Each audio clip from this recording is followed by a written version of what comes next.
Feeding America receives a donation of around 30,000 packs of chocolate milk from Kemp's in Appleton today.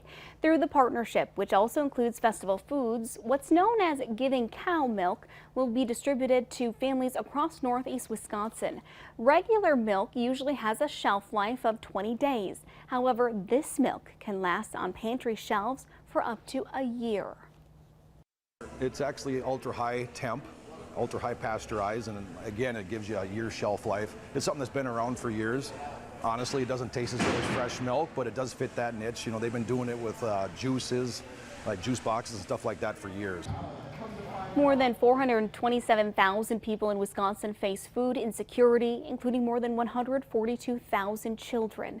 The milk is expected to be distributed throughout the area starting next week.